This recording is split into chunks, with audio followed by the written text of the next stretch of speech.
listening history, processing path, and how I load these data by using programming part.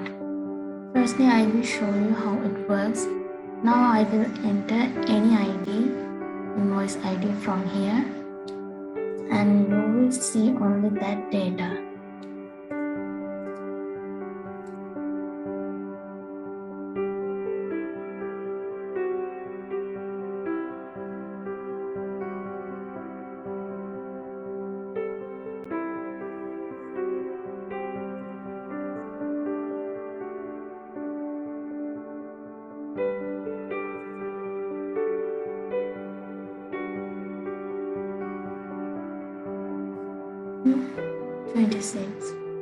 Only on that day, only these items. Let's select another date. From 27th, it means today, to 27th, I only bought this item. Likewise, you can search any product. Now let's see how to program it.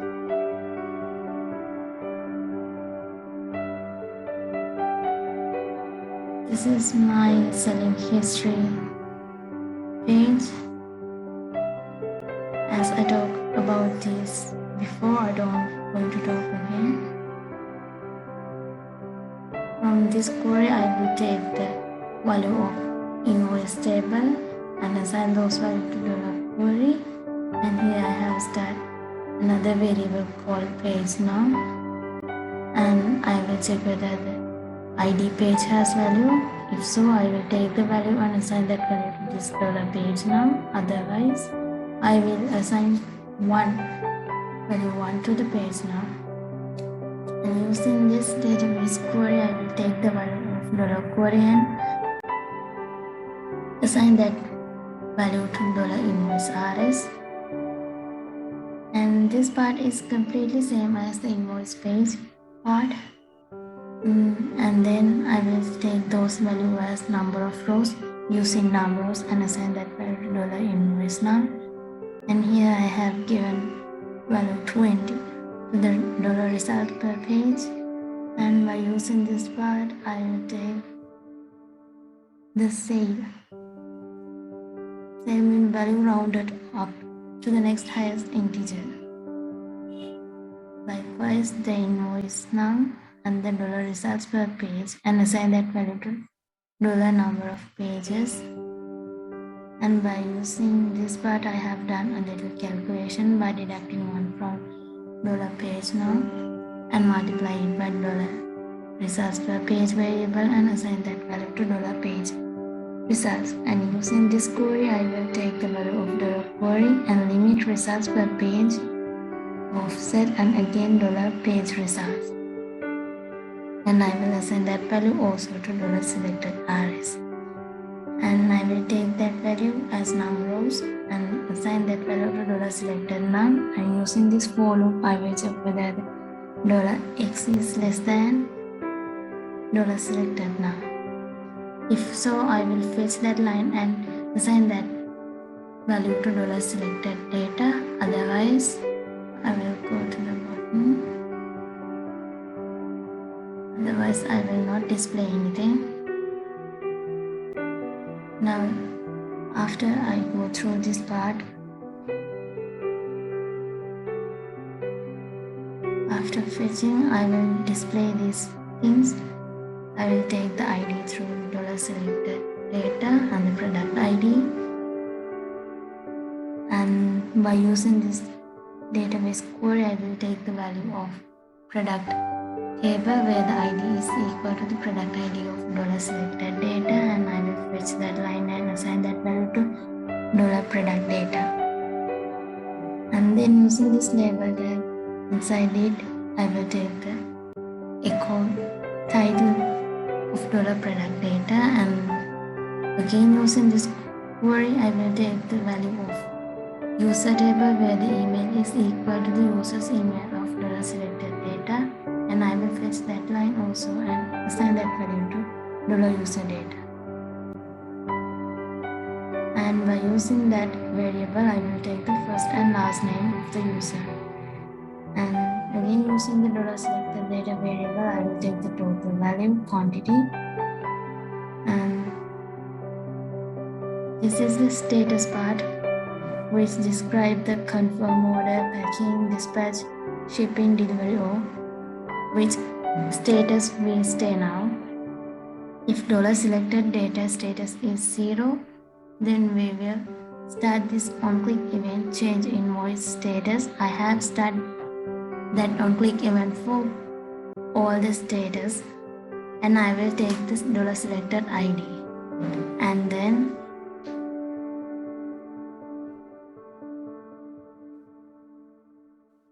if I go through this part, I will display the ID and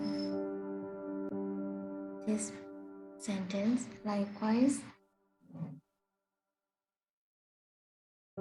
next is paging part. Now let's see this on-click events. Firstly, I'm going to show you this find selling. In here, this is the find selling function, and I will take the values of ID from and to and assign those values to variable from to. And without using a form, I will directly send those data to find selling process.php page using get method.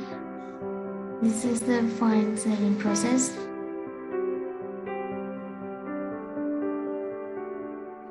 In here, firstly I have connect my page to the database. Then using this isset, I will check whether the ID, F and T have values or not. If so, then I will take those values and assign those values to this variable. If not,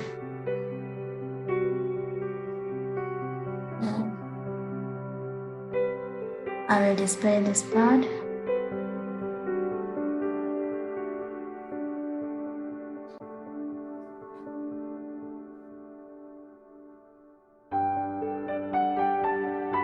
After taking the values, by using this search query, I will take the value of invoice table and take those values as number of rows using numbers and assign that value to $invoice. Now, by using this for loop, I will check whether the $x is less than the invoice num variable, and if so, I will fetch that line and assign that value to $invoice data, and I will take the value through this data ID and assign that value also to this sold date. And by using this part, I will check the explode. If limit is sent as positive, it return array will contain a maximum of limit elements, with the last element contain of rest of string. Likewise, I will check whether it from this $sold date and assign that value to $date. By using this 0 and 1 values, I will take those values to these two variables, and by using this part, I will check whether the $from is not empty and $2 is empty. So then I will check again whether the $from is less than $d, less than or equal. Then I will go through this part and I will take value. And this part is completely I took from the selling history part. Same way, display these invoice IDs,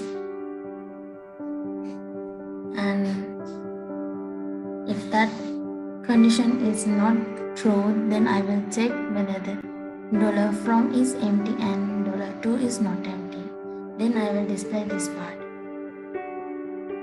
by taking the ID and product ID titles by using this invoice data variable and product data variable. In here, I will take the product value where the ID is equal to the product ID of the invoice date, And from this part, I will take the value of user where the email is equal to $invoice data's user email ID. And I will fetch both rows and assign those values to this $product data and $user data. By using $user data, I will take the first name and last name. Likewise, I will take the values of these order of quantity and the status also. And if those two is not true, then I will put this part by checking whether $from and $to both are not empty. Then I will check whether the $from is less than or equal to $D and $to is greater than or equal to $D. Then I will display this part.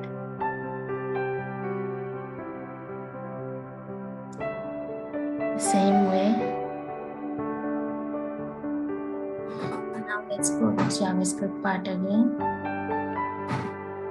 And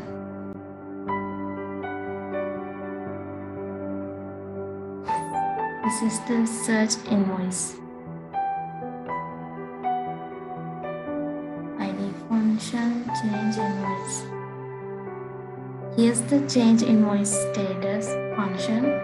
I will take the value of ID, and by using new XML HTTP request, I will send those values also to change invoice status process without using any new form. And through this get method. This is the change invoice status process. Here, as before, I have connected my page to the database using this connection.php. Then I will check whether the ID has value or not. If it is have, then I will take the value and assign that value to this $invoice ID. By using this query, I will take the value of invoice table where the ID is equal to $invoice ID, and I will fetch that line and assign that value to this $invoice data. By using this part, I will take the value of ID status and assign that value to this status ID.